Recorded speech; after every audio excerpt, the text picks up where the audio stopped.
بسم اللہ الرحمن الرحیم۔ السلام علیکم، ویلکم ٹو مہم کہانی۔ پلیز ناول کو لائک کر دیجئے۔ اگر آپ ہمارے چینل پہ نئے ہیں تو پلیز سبسکرائب کر دیجئے اور اچھے اچھے کمنٹ بھی کر دیا کیجئے۔ چلتے ہیں ناول کی طرف۔ میں زیان، آپ نے یہاں کیوں کال کی؟ یہاں پر کسی کو آپ سے کوئی بات نہیں کرنی، وہ کاٹدار آواز میں بولی، اس سے پہلے کہ منت غصے میں فون بند کرتی۔ منت ایک منٹ رکو پلیز، فون مت رکھنا، میری بات تو سن لو، زیان نے منت بھرے انداز میں کہا تو منت نے فون کان سے لگا رہنے دیا۔ جی بتائیں کیا بات کرنی ہے آپ کو؟ وہ لیے انداز میں پیش آئی۔ مجھے ایک بار جنت سے ملنا ہے۔ زیان بھائی، آپ نے ایسا سوچ بھی کیسے لیا کہ وہ آپ سے ملے گی؟ وہ حیرت زدہ آواز میں بولی۔ میں جانتا ہوں وہ نہیں ملے گی، اسی لیے تو تم سے کہہ رہا ہوں کہ اسے ایک بار مجھ سے ملوا دو۔ نہیں، یہ سب میرے لیے ممکن نہیں، اس نے سوچتے ہوئے کہا۔ منت پلیز مجھے اس سے ایک بار بات کرنے کا موقع دو، میں اس سے معافی مانگنا چاہتا ہوں، سب ٹھیک کرنا چاہتا ہوں، مجھے تمہاری مدد کی ضرورت ہے، مجھے سمجھنے کی کوشش کرو، تمہارے سوا میری کوئی مدد نہیں کر سکتا، اور آپ کو ایسا کیوں لگتا ہے کہ میں اس سب میں آپ کی مدد کروں گی؟ میرے لیے نہ صحیح مگر ہماری بیٹی کے لیے تو کرو گی نا؟ آپ مجھے جذباتی بلیک میلنگ کر رہے ہیں؟ آپ کو پہلے کبھی یاد نہیں آئی اپنی بیٹی کی؟ نہیں، ایسا نہیں، میں تمہیں جذباتی بلیک میل نہیں کر رہا، مجھے پہلے پتہ ہی نہیں تھا کہ میری ایک پیاری سی بیٹی بھی ہے، نام جان سکتا ہوں اس کا؟ آیت نام ہے، منت نے سامنے موجود ننھی آیت کو کھیلتے دیکھ کر بتایا۔ پھر امید رکھوں کہ تم جنت کو مجھ سے ملوانے لاؤ گی؟ دیکھیں زیان بھائی، وہ میری بہن ہے، پہلے ہی دماغی لحاظ سے مکمل صحت یاب نہیں ہے، آپ کو جب سے دیکھا ہے، پہلے جو تھوڑا بولنے لگی تھی اس دن سے پھر سے اسے چپ لگ گئی ہے، آپ سے اس کا سامنا ہونا کسی بڑے طوفان کا پیش خیمہ ثابت نہ ہو۔ اس نے ڈرتے ہوئے کہا، کچھ نہیں ہوگا، پلیز ایک بار اسے سوسائٹی کے پارک میں لے آؤ، میں اس سے وہیں بات کر لوں گا۔ گھر نہیں آ سکتا، وہاں تو سب میرے خون کے پیاسے بنے بیٹھے ہیں۔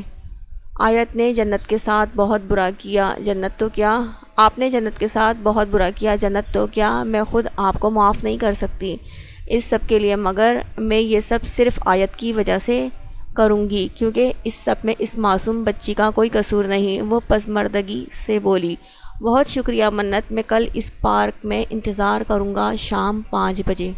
کہتے ہی زیان نے فون رکھ دیا۔ اب منت کے ذہن میں زیان کی گئی باتیں چلنے لگیں اور یہی سوچنے لگی کہ وہ جنت کو پارک میں لے کر کیسے جائے گی۔ مما، مجھ سے ہیر کی یہ حالت دیکھی نہیں جاتی، ہر وقت گمسم سی رہتی ہے، عائشہ نے ہیر کی خاموشی نوٹ کرتے ہوئے تفکر بھرے انداز میں کہا۔ ٹھیک کہا تم نے، مجھے بھی اس لڑکی نے پریشان کر دیا ہے۔ دراصل ہیر شروع سے ہی بہت جذباتی ہے، ہر چھوٹی سے چھوٹی بات کو دماغ پر سوار کر لیتی ہے، اسی بات کو لے کر بس سوچے جاتی ہے، ہر بات کو ضرورت سے زیادہ محسوس کرتی ہے، ساری ساری رات جاگتی رہتی ہے، پتہ نہیں کیا ڈھونڈتی ہے، ہر وقت شرارتیں کرنے والی، باتیں بنانے والی ایک دم سے خاموش ہو گئی ہے۔ مجھے تو یہ سمجھ نہیں آتی کیا کروں اس کا، یمنا نے پریشانی سے کہا۔ شہریار جو ٹی وی پر نیوز دیکھ رہا تھا، یمنا کی بات سن کر ریموٹ کنٹرول ایک طرف رکھے ان دونوں کی طرف متوجہ ہوا۔ پتہ نہیں کیا سحر پھونکا ہے تمہارے اس بھتیجے نے، میری بچی پر دن رات کا پتہ بھول گئی ہے، وہ جھنجھلا کر بولا۔ آپ کو تو بس بہانہ چاہیے میرے میکے والوں کی برائیاں کرنے کا، وہ خفگی سے منہ پھلا کر بولی۔ آپ دونوں آپس میں اب لڑیں مت، اس سب کا کوئی حل سوچیں، عائشہ نے سلجھو انداز میں کہا تھا۔ تم ہی بتاؤ کیا کریں مما، کیوں نہ ایسا کریں گھر میں ایک چھوٹی سی تقریب کر لیں، گھر کا ماحول بدلے گا تو شاید اس کا دل بھی بہل جائے، اس نے مشورہ دیا۔ مگر تقریب رکھنے کی کوئی وجہ بھی تو ہونی چاہیے نا؟ کیوں نہ ابتسام کی شادی کر دیں، عائشہ نے خلوص دل سے مشورہ دیا۔ عائشہ، تم نے اس گھر کو اپنا مان کر ہمیشہ اس گھر میں خوشیاں بکھیرنے کی کوشش کی ہیں، میری بیٹی سے بڑھ کر تم نے اپنا فرض نبھایا ہے، حسام اور ابتسام، ہیر، ان سب کی غیر موجودگی میں بھی ہمیں سنبھالا، اور اب بھی۔ ماما پلیز ایسا کہہ کر مجھے شرمندہ مت کریں۔ اچھا چلو، اب بات شروع کی ہے تو یہ بھی بتا دو، کوئی لڑکی بھی ہے تمہاری نظر میں؟ آپ اپنے آس پاس دیکھیں نا، وہ اشارہ دیتے ہوئے بولی تھی۔ میرے آس پاس پہلیاں نہ بجھواؤ، بتا دو خود ہی، وہ مسکرا کر پوچھنے لگی تھیں۔ دراصل مجھے مما نے بتایا تھا فون پر کہ زرشال مما منت کے لیے رشتہ کروانے والی سے بات کر رہی تھی۔ اگر آپ کو مناسب لگے تو منت بہت اچھی ہے، گھر کی ہی ہے، باہر سے پتہ نہیں کیسی لڑکی آئے، پھر پتہ نہیں وہ اس گھر میں ایڈجسٹ کر سکے یا نہیں۔ یہ خیال میرے ذہن میں کیوں نہیں آیا پہلے؟ وہ اپنے ماتھے پر ہلکی سی چپت رسید کیے بولی تھی۔ شہریار آپ کیا کہتے ہیں اس بارے میں؟ یمنا نے اس سے مشورہ لیا۔ پلیز اب مجھے پھر سے میکے کا طعنہ مت دیجیے گا۔ نہیں دیتا، تم نے تو میری بات پکڑ ہی لی ہے۔ ظائشہ ان دونوں کی نوک جھونک سے محسوس ہو رہی تھی۔ مجھے کوئی اعتراض نہیں، میری ظائشہ بیٹی نے مشورہ دیا ہے آخر، شہریار نے محبت بھرے انداز میں کہا تھا۔ بس تم یہ کام کرنے سے پہلے ایک بار ابتسام سے اس کی رائے جان لینا۔ میں نہیں چاہتا کہ کوئی بھی زور زبردستی کا رشتہ بنے۔ ٹھیک کہا آپ نے۔ ابتسام آفس سے آ جائے تو میں آج ہی اس سے بات کرتی ہوں۔ السلام علیکم مام ڈیڈ، کیسے ہیں آپ؟ اور یہ حسام نظر نہیں آ رہا؟ ابتسام جیسے ہی آفس سے گھر آیا، یمنا اور شہریار کو لاؤنج میں بیٹھے دیکھ کر وہیں آ گیا اور ایک ساتھ ہی کئی سوال کر ڈالے۔ وعلیکم السلام، بالکل ٹھیک ہے۔ اور آفس کا کام کیسا جا رہا ہے؟ کوئی بھی مسئلہ ہو تو مجھے ضرور بتانا۔ حسام کی آج فلائٹ تھی اسی لیے وہ گھر پہ نہیں ہے۔ شہریار نے اسے تسلی بخش جواب دیا۔ اچھا موم، میں پھر چینج کر کے آتا ہوں۔ ہاں ٹھیک ہے، چینج کر لو، میں نے پھر تم سے ایک اہم بات بھی کرنی ہے، یمنا نے ابتسام سے کہا۔ موم آپ کریں بات، میں بعد میں چینج کر لوں گا۔ ابتسام اب تشویش سے اپنی مما کی طرف دیکھ رہا تھا۔ ابتسام ہم تمہارا رشتہ لے کر حویلی جا رہے ہیں منت کے لیے، تمہیں اگر کوئی اعتراض ہے تو ابھی بتا دو۔ ابتسام خاموشی سے سر جھکا گیا۔ مگر مما منت، وہ بیزاری سے بولا۔ کیوں، کیا برائی ہے بچی میں؟ یمنا نے ماتھے پر بل ڈالتے ہوئے مصنوعی غصے سے بولی تھی۔ گھر کی بچی ہے، ہمارے سامنے پلی بڑی ہے، نیک سیرت ہے، صورت بھی کم نہیں کسی سے۔ ابتسام لب بھینچ گیا۔ یکدم اس کا دل ہر چیز سے اچاٹ ہو گیا تھا۔ اسے امید نہیں تھی کہ گھر والے اس سے منت کے لیے رائے لیں گے، اور وہ بھی اتنی جلدی۔ اسے کچھ بھی ٹھیک نہیں لگ رہا تھا۔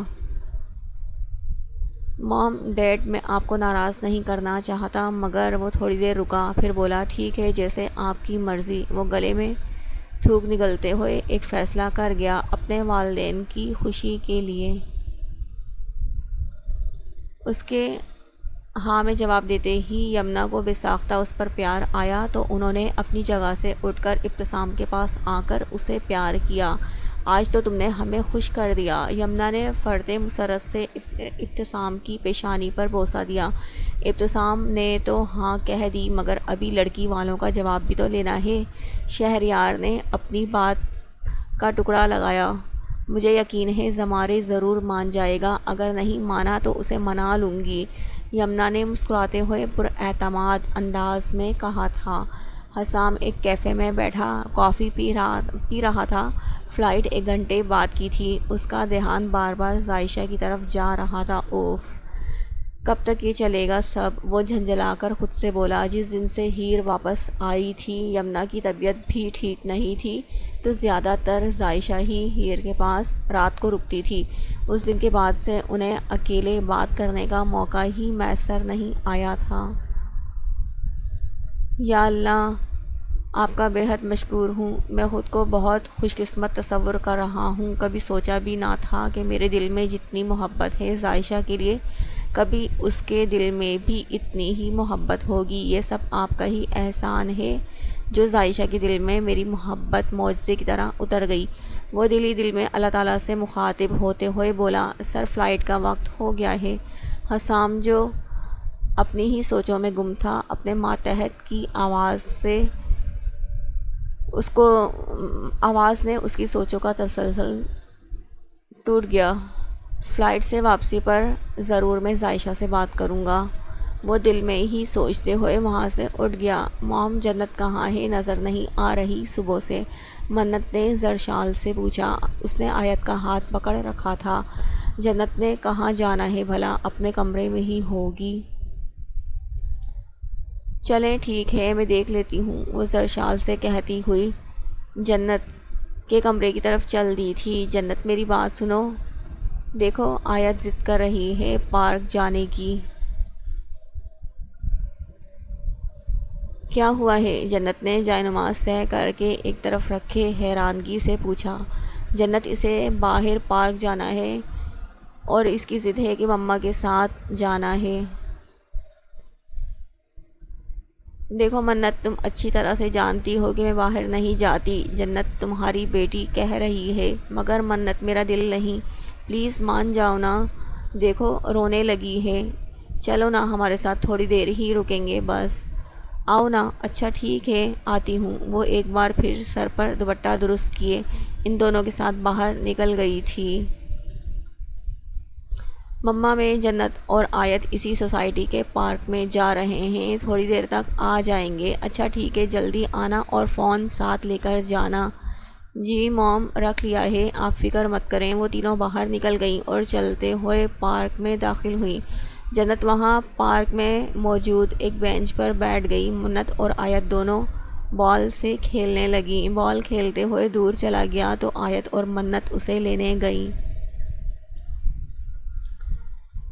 بابا، آیت نے سامنے موجود زیان کو دیکھ کر خوشی سے کھلکھلاتے ہوئے کہا۔ جی بابا کی جان۔ اس نے آیت کو اپنے ہاتھوں میں بھر کر اوپر اٹھایا اور اپنے ساتھ لگا کر اس کے پھولے ہوئے نرم گالوں پر چٹا چٹ پیار کر ڈالا۔ آیت زین کی بیر پر ہاتھ لگا رہی تھی، جیسے وہ ابھی بھی یقین کر رہی تھی کہ وہ واقعی میں اس کے پاس ہے۔ دیکھو پاپا اپنی ڈول کے لیے کیا لائے۔ زیان نے اپنی پاکٹ میں سے چاکلیٹس نکال کر آیت کو پکڑائی۔ آیت کے منہ میں پانی بھر آیا۔ میری ڈول کو چاکلیٹ پسند ہے نا؟ اس نے پیار بھرے انداز میں اس سے پوچھا۔ آیت نے اثبات میں سر ہلایا تھا۔ زیان نے اسے چاکلیٹ کھول کر دی تو وہ کھانے لگی۔ کیسی ہو؟ اس نے منت سے پوچھا۔ ٹھیک ہوں، وہ سادہ سے لب و لہجے میں بولی۔ تھینکس۔ زیان نے آیت کو اس کی گود میں پکڑایا۔ کہاں ہے؟ اس نے جنت کے بارے میں پوچھا۔ وہاں، منت نے دوسری طرف انگلی سے اشارہ کر کے بتایا۔ اس کے بارے میں زیان آیت سے پیار کرتا ہوا اسی طرف چل دیا جہاں جنت موجود تھی۔ پارک میں شام کے وقت ٹھنڈی ہوا چل رہی تھی۔ جنت بینچ پر بیٹھی گھاس کو دیکھتے ہوئے کسی سوچ میں ڈوبی ہوئی اس اداس شام کا منظر لگ رہی تھی۔ مگر یہاں بات اس شیر زمان کی ہے جس کا تعلق نہ جانے کن کن لوگوں سے ہے۔ بہت ہی کوئی پہنچی ہوئی چیز ہے وہ، جو ایجنسیوں سے ابتسام کو نکلوا سکتا ہے۔ وہ کچھ بھی کر سکتا ہے۔ ایسے مشکوک انسان کے ہاتھ میں کبھی بھی میں اپنی بیٹی کا ہاتھ نہ دوں۔ کہاں وہ 6 فٹ کا ہنڈا نما انسان اور کہاں میری پھول سی بچی، ان کا کوئی جوڑ نہیں ہے۔ اب آپ میرے بیٹے کی شان میں قصیدے پڑھنا بند کریں، اتنا بھی برا نہیں میرا شیر زمان۔ اگر اتنا ہی برا کیا ہوتا اس نے ہیر کے ساتھ تو آج پھر پہلے سے زیادہ پھیلی ہوئی ہیر نہ دکھائی دیتی۔ خبردار اگر کسی نے میرے بیٹے پر انگلی اٹھائی۔ اس نے کوئی غلط قدم نہیں اٹھایا بلکہ شرعی حیثیت سے اسے اپنا کر اپنے ساتھ رکھا۔ زناج سے مزید برداشت نہیں ہوا تو اپنے بیٹے کے فیور میں بول اٹھی تھی۔ میں اس کے خلاف پولیس میں رپورٹ کرواؤں گا، کورٹ میں کیس کر دوں گا۔ میری بچی کو اغوا کرنے اور زبردستی نکاح کر کے اپنے ساتھ رکھنے کے لیے، ہم سے ہماری بچی کو دور رکھنے کے لیے میں اسے کبھی معاف نہیں کروں گا۔ شہریار، تم ٹھیک کہہ رہے ہو۔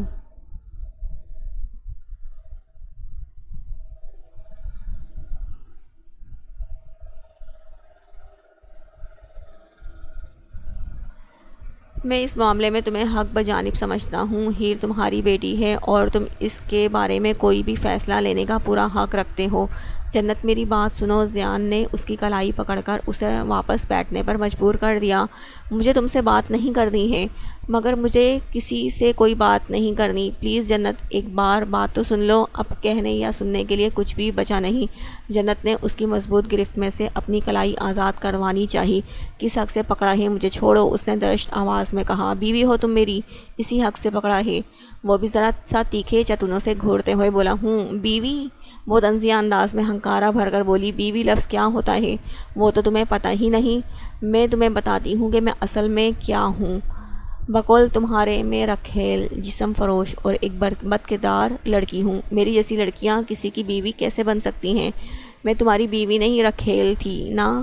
وہ طنزیہ لب و لہجے میں بولی۔ آواز میں موجود درد زیان کو گہری کھائی میں دھکیل گیا، جہاں سے نکلنا اسے ناممکن لگا۔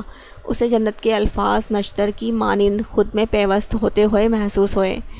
انہی الفاظ اور اس کے عمل نے جنت کی روح کو بھی ایسے ہی چھلنی کیا ہوگا جیسے آج وہ خود ہو رہا تھا۔ جنت، میں اپنے کیے پر بہت شرمندہ ہوں، پلیز ایک بار مجھے معاف۔ نہیں زیان، یہیں رک جاؤ۔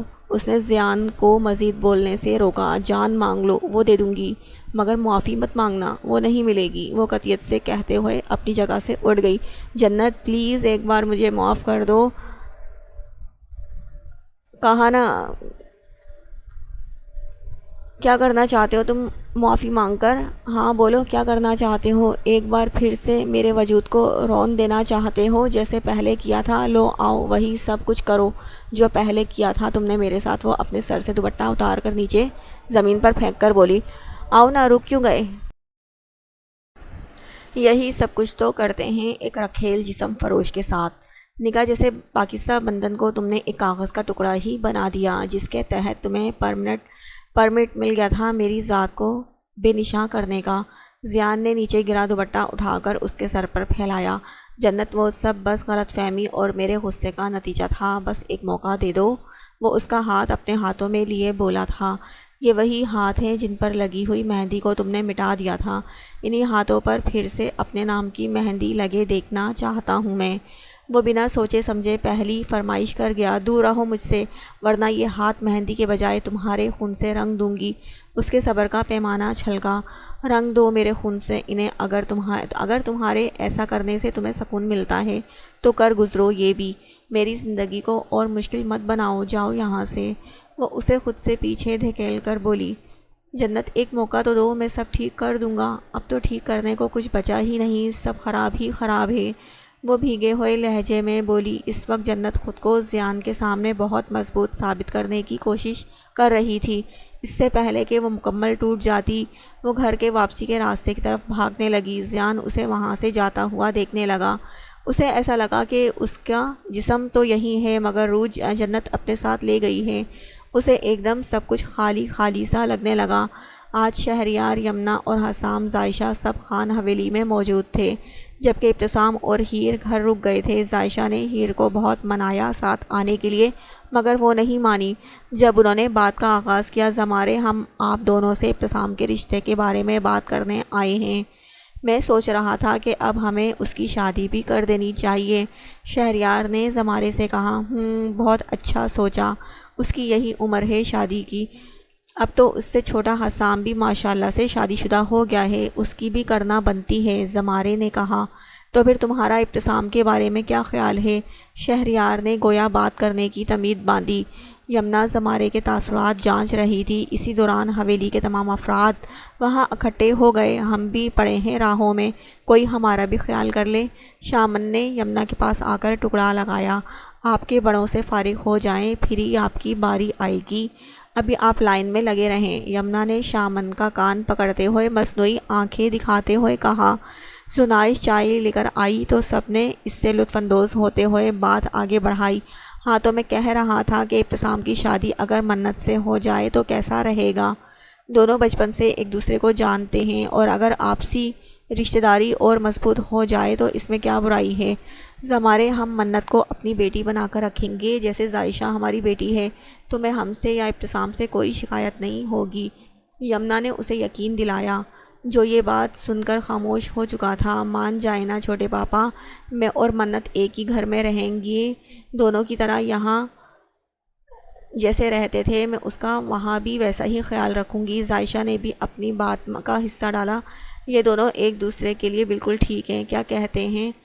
زیگن نے بھی اس رشتے کے لیے اپنی پسندیدگی ظاہر کی۔ کیا فیصلہ ہے آپ دونوں کا؟ یمنا نے زمارے اور زرشال سے پوچھا۔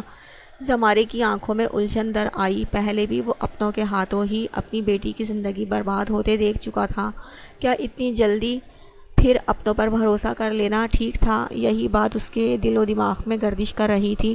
غیروں سے چوٹ کھائے تو انسان سنبھل جاتا ہے، مگر جب اپنے ہی اسے چوٹ دے تو انسان کے لیے اتنی جلدی سنبھلنا ممکن نہیں ہوتا۔ اس نے گہری سانس لی اور زرشال کی طرف دیکھا، خود کو مضبوط بنانے کی کوشش کی۔ زرشال نے پلکیں جھپکا کر اشارے سے جیسے اسے رضامندی ظاہر کی اس رشتے کے لیے۔ ٹھیک ہے، جیسے آپ سب مناسب سمجھے، بہت بہت مبارک ہو آپ سب کو۔ زیگن نے ان سب کو مبارکباد پیش کی۔ رشتہ طے ہونے کی خوشی میں بریرا اور زریار بھی وہاں موجود تھے، مگر خاموشی سے سارا معاملہ طے ہوتے دیکھ رہے تھے۔ اور بھائی زامن جی، آپ کب اپنے شادی کے لڈو کھلا رہے ہیں؟ حسام نے شرارتاً پوچھا۔ پہلے کوئی کام تو کر لے، اس نکمے کو کس نے لڑکی دینی ہے؟ زمارے نے اس کی طرف غصیلی نگاہوں سے دیکھتے ہوئے کہا۔ بہت جلد آپ سب کو سرپرائز دوں گا۔ زامن نے بسکٹ اٹھا کر حسام کے چائے کے کپ میں ڈبو کر منہ میں ڈالا۔ تو پھر کیا کہتے ہیں، نیک کام میں دیری کیسی؟ شادی کے لیے آج ہی کوئی تاریخ فائنل کر لیتے ہیں، یمنا نے پرمسرت لہجے میں کہا۔ زیگن اور زناش اس موقع پر شیر زمان کو بہت مس کر رہے تھے۔ کاش وہ بھی باقی سب گھر والوں کے ساتھ ہوتا اس وقت، مگر سب کی خوشیوں میں وہ دونوں شریک تو تھے، مگر دل میں اسے یاد کر رہے تھے۔ دوسری طرف بریرا اور زریار بھی زیان کو لے کر اسی سوچ میں گم تھے۔ جنت اپنے روم میں۔ تم اتنی دیر میں دروازہ باہر سے نوک ہوا، آ جائیں، اس نے اجازت دی۔ جنت منت کو اندر آتے دیکھ جنت نے خفگی سے چہرہ دوسری طرف پھیر لیا اور بستر سے اٹھ کر باہر جانے لگی۔ منت تیزی سے بھاگ کر اس کے گلے لگی۔ جنت پلیز، آئی ایم سوری، مجھے بالکل اندازہ نہیں تھا کہ زیان بھائی وہاں آ جائیں گے، آئندہ نہیں ہوگا پلیز، مجھ سے ناراض مت ہونا۔ وہ روحانسی آواز میں بولی۔ جنت کو اس پر غصہ تھا کہ اگر اس نے زیان کو وہاں دیکھ لیا تھا تو کیوں اس کے پاس نہیں آئی، اور وہ جو اس سے ناراض ہونے کا ارادہ رکھتی تھی۔ منت کو اپنی غلطی پر روتا ہوا دیکھ کر فوراً پگھل گئی۔ اچھا ٹھیک ہے، بس کرو، نہیں ہوتی ناراض میں، پتہ ہے مجھے بالکل اچھا نہیں لگتا جب تم مجھ سے ناراض ہوتی ہو تو۔ منت فوراً جنت کے گال پر بوسہ دیتے ہوئے بولی۔ منت، وہ اس کی حرکت پر گھور کر بولی۔ دونوں مسکرانے لگیں۔ کمرے میں داخل ہوتی ہوئی زرشال نے آج کتنے عرصے بعد جنت کے چہرے پر مسکراہٹ دیکھی تو بے ساختہ اس کی دائمی خوشیوں کی دعا کی۔ مما، آپ کوئی کام تھا تو ہمیں بلا لیا ہوتا، منت نے زرشال سے کہا۔ میں نے سوچا کیوں نہ خود ہی جا کر اپنی بیٹیوں سے بات کر لوں۔ وہ ان دونوں کے ساتھ بیٹھ گئیں۔ آج دوپہر کو یمنا اور شہریار آئے تھے تمہارے لیے ابتسام کا رشتہ لے کر۔ منت کو ان کی بات سن کر شوق لگا۔ پھر آپ نے کیا جواب دیا؟ منت نے بھویں سکیڑ کر پوچھا۔ کیا کہنا تھا، ہم نے ہاں کہہ دی۔ کیا مما، آپ نے ہاں کہہ دی؟ اسے جیسے یقین نہیں آیا۔ کیا میں آپ پر بوجھ ہوں جو اتنی جلدی اتار کر پھینکنا چاہتے ہیں؟ وہ خفگی سے منہ پھلا کر بولی تھی۔ بیٹیاں بوجھ نہیں ہوتی، مگر ایک نہ ایک دن تو انہیں شادی کے بعد اپنے گھر جانا ہی ہوتا ہے، یہی دنیا کی ریت ہے جو صدیوں سے چلی آ رہی ہے۔ میں بھی تو تمہارے پاپا کے ساتھ یہاں آئی تھی سب چھوڑ کر۔ بچیاں جتنی جلدی اپنے گھر کی ہو جائیں اتنا ہی اچھا ہے۔ تمہیں کوئی اعتراض تو نہیں نا ہمارے فیصلے سے؟ میری دعا ہے کہ منت کی قسمت بہت اچھی ہو، میری جیسی نہ ہو۔ جنت جو خاموش بیٹھی ان کی آپسی گفتگو سن رہی تھی، اداسی سے بولی۔ زرشال نے تڑپ کر اپنی بیٹی جنت کو دیکھا۔ آخر کیوں اسے خوشیاں راس نہیں آئیں؟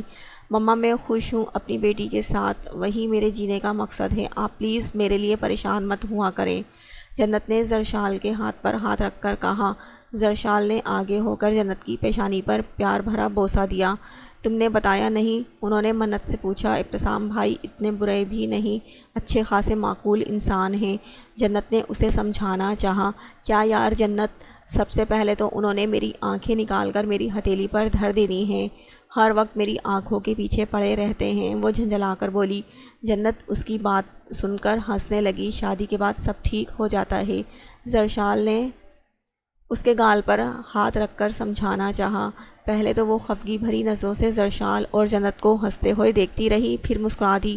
وہ تینوں پھر سے اپنی باتوں میں مصروف ہو گئیں۔ آیت جو سوئی ہوئی تھی وہ بھی ان کی باتوں کی آواز سن کر اٹھ کر بیٹھ گئی اور اپنی آنکھیں اپنے ننھے ننھے ہاتھوں سے مسل کر کھولنے لگی۔ تھینکس یار، اوکے پھر چلتے ہیں۔ شامن کے دوست اس سے مل کر اٹھے اور کیفے سے نکل گئے۔ کچھ آکسفورڈ یونیورسٹی میں بننے والے دوست آج یہاں اس سے ملنے آئے تھے۔ وہ سب وہاں سے نکلے تو شامن بل پے کرنے لگا۔ وہ اپنی بائک کی کیز اٹھانے لگا تو اس سورج کی روشنی اس کی چین جس پر چھوٹا سا آئینہ لگا تھا اس سے منعکس ہو کر سامنے بیٹھی ہوئی لڑکیوں میں سے ایک پر پڑی۔ جس پر روشنی پڑی اس نے نخوت سے رخ موڑ کر اسے دیکھا۔ شامن جو بے دھیانی میں کی چین کو گھما رہا تھا، بار بار روشنی منعکس ہو کر اس لڑکی پر پڑ رہی تھی۔ آپ اندھے ہیں کیا؟ پیچھے کریں اسے، لڑکی نے دور سے چلا کر کہا۔ شامن نے مڑ کر اسے دیکھا تو دیکھتا رہ گیا۔ کتنے دنوں سے وہ اس سے بات کرنا چاہتا تھا مگر وہ تھی کہ لان میں نظر ہی نہیں آئی تھی اس دن کے بعد سے، اور آج وہ بانفس نفیس اس کے سامنے موجود تھی، اپنے یونیفارم میں ملبوس۔ شاید اپنی ایئر ہوسٹس کولیگس کے ساتھ کیفے میں آئی تھی۔ اوہ سوری، اس نے معذرت خواہانہ انداز میں کہا۔ شرم نہیں آتی آپ کو؟ گھر میں ماں بہن نہیں؟ وہ تڑک کر گویا ہوئی۔ نہیں، وہ گھر پہ نہیں، شاپنگ پر گئی ہیں، شامن نے شرارتی انداز میں جواب دیا۔ بہت ہی گھٹیا طریقہ ہے لڑکیوں کو متوجہ کرنے کا۔ وہ جل کر بولی، ارے یہ تو آئینہ ہے، دیکھیں اس میں ہم ایک ساتھ کتنے پیارے لگ رہے ہیں۔ شامن چلتے ہوئے اس کے قریب آ رکا، پھر شیشے کا رخ اپنی جانب کیا۔ اب دعا اور شامن دونوں اس چھوٹے سے کی چین کے شیشے میں دکھائی دے رہے تھے۔ کیوں ہے نا پرفیکٹ کپل؟ آپ سب کیا کہتی ہیں؟ اس نے وہاں موجود باقی لڑکیوں سے تائیدی انداز میں پوچھا۔ وہ سب دعا کو تلملاتے ہوئے دیکھ کھلکھلا کر ہنس پڑی۔ جانے کہاں کہاں سے آ جاتے ہیں ایسے سڑک چھاپ عاشق۔ وہ نخوت سے ناک سکیڑتے ہوئے اپنا پرس اٹھا کر آگے بڑھی۔ چلو یہاں سے۔ وہ پیچھے مڑ کر اپنی دوستوں کو جھاڑنا نہ بھولی جو ابھی تک ہنس رہی تھی۔ دعا اتنا بھی برا آپشن نہیں، تو نے اسے ٹھیک ٹھاک سنا دی، اچھا خاصا ہینڈسم بندہ تھا۔ زباریہ چلو یہاں سے، وہ گھور کر بولتے ہوئے آگے بڑھنے لگی۔ شامن اپنے بالوں میں انگلیاں پھیرتے ہوئے مسکرانے لگا اور آگے کا لائلہ عمل سوچنے لگا۔ کمرہ عدالت میں شیر زمان کو پیش کیا گیا کیونکہ آج اس کے کیس کی پہلی سنوائی تھی۔ کمرہ عدالت کے وقت کے مطابق کارروائی اپنے مقررہ وقت پر شروع کی گئی۔ کمرہ عدالت میں بھانت بھانت کے لوگوں کا جمع غفیر اکٹھا تھا۔ سیشن شروع ہوا۔ شیر زمان کی جانب سے کوئی وکیل نہیں تھا، سرکاری وکیل تھا جو مقدمہ دیکھ رہا تھا۔ اس نے جو بھی معلومات اکٹھا کی تھی وہ فائل میں موجود تھیں۔ زیان کا بیان بھی جو اس کے خلاف تھا وہ جج صاحب کو پیش کیا گیا۔ شیر زمان کٹہرے میں پر اعتماد کھڑا تھا۔ جج صاحب نے سامنے موجود فائل کھول کر اس کا باریک بینی سے جائزہ لیا۔ زیان شہادت اور گواہی کے لیے وہاں موجود تھا۔ وہ بڑے غور سے جج کے چہرے کے تاثرات ملاحظہ کر رہا تھا۔ کچھ لمحے یوں ہی گزر گئے۔ جج صاحب نے شیر زمان کے بارے میں ساری معلومات پڑھی۔ اس میں کہیں بھی اس کے خلاف کچھ بھی نہیں ملا تھا، صرف زیان کی بطور آئی وٹنس گواہی کے علاوہ۔ جج صاحب نے کچھ سوچتے ہوئے بھویں اچکائیں اور فائل بند کرتے ہوئے ایک طرف رکھی۔ میں معزز عدالت سے درخواست کرتا ہوں کہ مجرم شیر زمان کو کڑی سے کڑی سزا سنائی جائے۔ اس نے نہ جانے کتنے ہی لوگوں کو بہت بے دردی سے موت کے گھاٹ اتار دیا۔ اس کے جرائم میں میرے موکل زیان خان کی گواہی سے ثابت ہوتے ہیں۔ اس نے دو بار اسے لوگوں کو مارتے ہوئے دیکھا۔ جی تو شیر زمان، آپ اپنی صفائی میں کچھ کہنا چاہیں گے؟ جج صاحب نے اس کی طرف متوجہ ہوتے ہوئے کہا۔ میرے خلاف ایک بھی ثبوت ہاتھ نہیں لگا، یہی میری سچائی کا سب سے بڑا ثبوت ہے، وہ پر اعتمادیت سے بولا۔ مگر آپ کے خلاف جو گواہی دی گئی ہے وہ آپ کو مجرم ثابت کرتی ہے۔ ہمارے ملک میں یہی تو چلتا آ رہا ہے، قانون اندھا ہے۔ یہ اینٹی نارکوٹکس ڈپارٹمنٹ کا آفیسر خود تو کچھ کر نہیں سکا، کتنی بار اس کے ناک کے نیچے سے مجرموں نے اسمگلنگ کی۔ اب بھی میں اسے چیلنج دیتا ہوں، ایک بار پکڑ کر دکھائے ان اسکارپین کنگ کے آدمیوں کو جو کھلے عام یہ کام کر رہے ہیں اور ہمیشہ اس ناکارہ آفیسر کے ہاتھوں سے بچ کر نکل جاتے ہیں۔ یہ اپنی ناکامی کا اعتراف کرنے کے بجائے اپنا غصہ مجھ بے قصور پر نکال رہا ہے۔ اول تو ایسا ہے نہیں کہ میں نے کوئی بھی غلط کام کیا، اور اگر ایسا کیا بھی ہے کہ میں نے ان لوگوں کو مارا تو کیا غلط کام کیا؟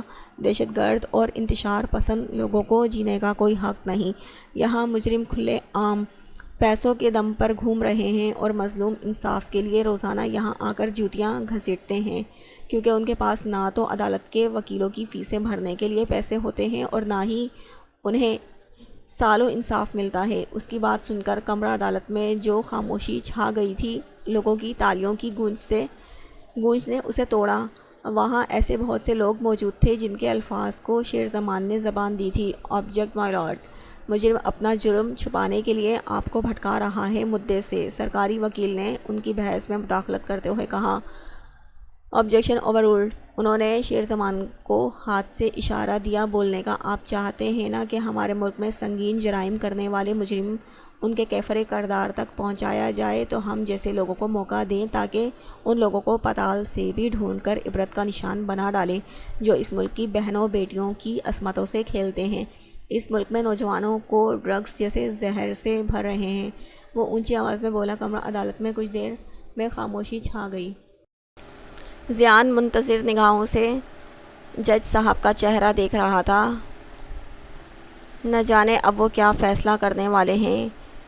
سب جج صاحب کے فیصلے کے منتظر تھے، سب کی نظریں ان پر مرکوز تھیں۔ شیر زمان ان کا فیصلہ جان چکا تھا کہ وہ اسی کے حق میں فیصلہ دے کر اسے پہلی سماعت میں ہی بری کر دینے والے ہیں، مگر وہ آرام سے وہاں سے بری ہو کر اگر نکل جاتا تو کمرہ عدالت میں موجود اسکارپین چین کنگ کے آدمیوں نے اس کا لازمی پیچھا کرنا تھا۔ اسی لیے اس نے ایسی سچویشن کریٹ کرنی چاہی جس میں وہ وہاں سے اسکارپین چین کنگ کے آدمیوں کو پھنساتے ہوئے دھوکہ دے کر نکل جائے۔ شیر زمان نے کٹہرے میں کھڑے ہوئے گردن ٹیڑھی کیے کمرہ عدالت میں موجود ایک انسان کو اپنا کوئی مخصوص اشارہ کیا۔ اس نے اسبات میں سر ہلایا۔ وہ شخص سب کی نظروں سے چھپ کر باہر نکل گیا۔ چند منٹوں میں اس کی ایسی واپسی ہوئی، اس کے چہرے پر اب ماسک تھا۔ اس نے دور کھڑے شیر زمان کی طرف گن اچھالی جسے شیر زمان نے اچھل کر مہارت سے اپنے ہاتھ میں پکڑ لیا۔ پھر وہ کٹہرا پھلانگ کر جج صاحب تک پہنچا اور ان کی کن پٹی پر گن لگا لی۔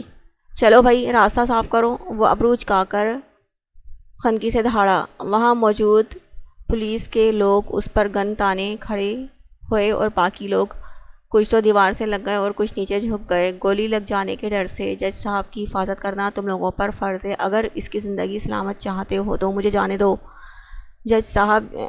شیر زمان جج صاحب کی گردن ایک بازو سے دبوچے غرایا، دوسرے ہاتھ اس کی کن پٹی پر گن رکھے انہیں دھکیلتا ہوا اپنے ساتھ باہر کی طرف لے جا رہا تھا۔ ضیان اسے پکڑنے اپنی جگہ سے آگے بڑھا۔ ہوشیاری زیادہ دکھانے کی ضرورت نہیں، شیر زمان درشت آواز میں اس کی طرف دیکھ کر بولا۔ مگر میں تو تمہیں، جج صاحب نے اسے بتانے کی کوشش کی، مجھے پتہ ہے آپ مجھے باعزت بری کرنے والے تھے، مگر یہ سب کرنا لازمی تھا۔ کبھی تفصیلی ملاقات ہوگی تو بتاؤں گا، وہ ہلکی سی آواز میں بولا۔ سب لوگ کمرہ عدالت میں پھنس کر رہ گئے۔ شیر زمان جج صاحب کو اپنے ساتھ باہر لایا۔ اتنی دیر وہ نقاب پوش بائک لیے کھڑا۔ شیر زمان نے جج صاحب کو چھوڑا، وہ اس کے اچانک چھوڑنے سے لڑکھڑا کر رہ گئے۔ وہ اس نقاب پوش کے ساتھ بائک پر سوار ہوا۔ پولیس نے ان پر فائرنگ کرنے کی کوشش کی، مگر بائک رائڈر بائک کو بجلی کی رفتار سے بھگا کر لے گیا۔ وہ دونوں دیکھتے ہی دیکھتے چند لمحوں میں نظروں سے اوجھل ہو گئے۔ ہاتھ ہٹا، شیر زمان نے تیکھے چتونوں سے دیکھتے ہوئے کہا۔ کیوں، تمہیں چھونے کا حق صرف ہیر کو ہے، وہ شرارتی انداز میں مسکرا کر بولا۔ شیر زمان نے اس کی بات پر ایک ابرو اچکا کر اپنی اوشن بلو آئیز سے اسے گھور کر دیکھا۔ اچھا ہیر بھابھی کہنا ہے، وہ کیا ہے نا، میں بھول جاتا ہوں۔ وہ اپنے کان کھجا کر کھسیانی ہنسی ہنستے ہوئے بولا۔ آگے کا کیا پلان ہے؟ ضامن نے چہرے سے ماسک اتار کر پوچھا۔ تیرا کام یہیں تک تھا، تیرا کام ختم ہوا، تو نکل اب، شیر زمان نے بیزاری سے کہا۔ بڑا ہی کوئی بے مروت انسان ہے، ناشکرا کہیں کا۔ یہ لے، اس نے شیر زمان کی ڈیوائس اسے پکڑائی اور پھر بائک لیے اس سنسان جگہ سے واپسی کی راہ لی۔ شیر زمان نے وہ ڈیوائس آن کرتے ہی کان سے لگائی۔ کیا خبر ہے؟ اس نے کسی سے پوچھا۔ سر، اسکارپین کنگ کا مال آج رات 2 بجے اسمگل ہو رہا ہے، اس کے ماتحت نے اسے رپورٹ دی۔ ٹھیک ہے، کہتے ہی اس نے آگے کے پلان ترتیب دیا۔ اس کی پیشانی پر شکنوں کا جال بچھا ہوا تھا۔ جس طرح اسکارپین کنگ کا گینگ تھا جو برائی کے کام کرتا تھا، اسی طرح شیر زمان نے بھی ایک ٹیم بنا رکھی تھی جو اس گینگ کی تمام حرکات پر نظر رکھے ہوئے تھی۔ ہم کہاں جا رہے ہیں؟ عائشہ نے فرنٹ سیٹ پر حسام کے ساتھ بیٹھے ہوئے پوچھا۔ شاپنگ پر، وہ سامنے راستے سے نظر ہٹا کر عائشہ پر ایک نظر ڈال کر بولا۔ ہم شادی کی شاپنگ کرنے نہیں جا رہے بلکہ کچھ اور قسم کی شاپنگ کرنے جا رہے ہیں۔ شادی کی شاپنگ تم ہیر اور مما کے ساتھ ہی جا کے کر لینا۔ ٹھیک ہے، مگر ہم کون سی شاپنگ پر جا رہے ہیں وہ تو بتا دے، اس نے سوالیہ نظروں سے دیکھتے ہوئے پوچھا۔ یاد ہے تم نے شادی کی پہلی رات کیا کہا تھا؟ نہیں، مجھے وہ سب یاد نہیں کرنا، وہ روٹھی ہوئی لگی حسام کو۔ اچھا چلو میں ہی بتا دیتا ہوں، تم نے کہا تھا نا یہ شادی کا جوڑا تمہارے نام کا تھا اور نہ تم میرے لیے سجی تھی۔ عائشہ نے اس کی بات سن کر شرمندگی سے سر جھکایا۔ وہ میں غصے میں تھی تب، مجھے پتہ ہے، لیکن اب میں جو چاہتا ہوں وہ مانو گی؟ اس میں پوچھنے والی کیا بات ہے؟ آپ بتائیں، میں ضرور کروں گی۔ میں اپنے رشتے کو آگے بڑھانا چاہتا ہوں، میرا مطلب ہے کہ ہمیں اب اپنی میرڈ لائف شروع کر دینی چاہیے۔ تمہارا کیا خیال ہے اس بارے میں؟ وہ پرشوق نگاہوں سے اسے دیکھتے ہوئے بولا۔ 2 سال گزر چکے ہیں ہماری شادی کو، ابھی تک تو 2-4 بچے ہو جانے چاہیے تھے۔ وہ لبوں پر مسکراہٹ سجائے بولا۔ توبہ، 2-4؟ وہ اس کی بات پر حیران ہوئی۔ یہ کیسی باتیں کر رہے ہیں آپ؟ وہ اس کی شرارت سمجھتے ہوئے شرم سے نگاہیں چرا گئیں۔ چلیں پھر آپ اپنی پسند سے برائڈل ڈریس لیں، جو چاہیں وہ سب لے ڈالیں۔ میں تمہیں پور خود کے لیے سجا دیکھنا چاہتا ہوں تم جب صرف میرے لیے سجو گی تو کیسی لگو گی۔ باقی تمہیں اپنے پیار کے رنگوں میں رنگ دینے کا کام میرا ہے۔ وہ زمائنی نظروں سے اسے دیکھتے ہوئے آہستگی سے بولا۔ عائشہ کا چہرہ کھل کر گلاب بن چکا تھا اس کی زمائنی باتوں سے۔ گاڑی میں خاموشی تھی مگر دھڑکنیں ایک دوسرے سے مہک کلام تھی۔ یہاں پر تو کوئی نہیں، دعا نے جہاز میں دیکھا مگر جہاز خالی تھا، کوئی بھی مسافر وہاں نہیں تھا، جہاز اڑان بھر چکا تھا۔ دعا حیرانگی سے وہیں کھڑی تھی، اس کے ساتھ کی باقی ایئر ہوسٹس بھی نہیں آئی تھیں۔ وہ اسی سوچ میں گم تھی کہ آخر یہ سب کیا ماجرا ہے۔ اچانک اپنے پیچھے سے کسی کی شناسا آواز سنی تو جھٹکے سے پلٹ کر دیکھا، وہ اپنی شاندار پرسنالٹی سمیت وہاں کھڑا تھا۔ بلو جینز اور بلیک ٹی شرٹ، جیکٹ پہنے، بالوں کو جیل سے سیٹ کیے، آنکھوں پر گاگلز لگائے۔ دعا نے اسے نظر بھر کر دیکھا۔ شامن نے گاگلز اتار کر پاکٹ میں پھنسائے۔ آپ کا حال پوچھا ہے، آپ نے جواب ہی نہیں دیا۔ دعا نے لب بھینچ لیے اور خود پر قابو پانے کے لیے گہرے سانس لی۔ آپ ہماری خدمت کے لیے یہاں ہیں تو پھر کریں کوئی خدمت ہماری۔ وہ ایک سیٹ پر بیٹھ کر بولا۔ دل تو چاہتا ہے جوتیوں سے کروں خدمت، وہ منہ میں بڑبڑائی۔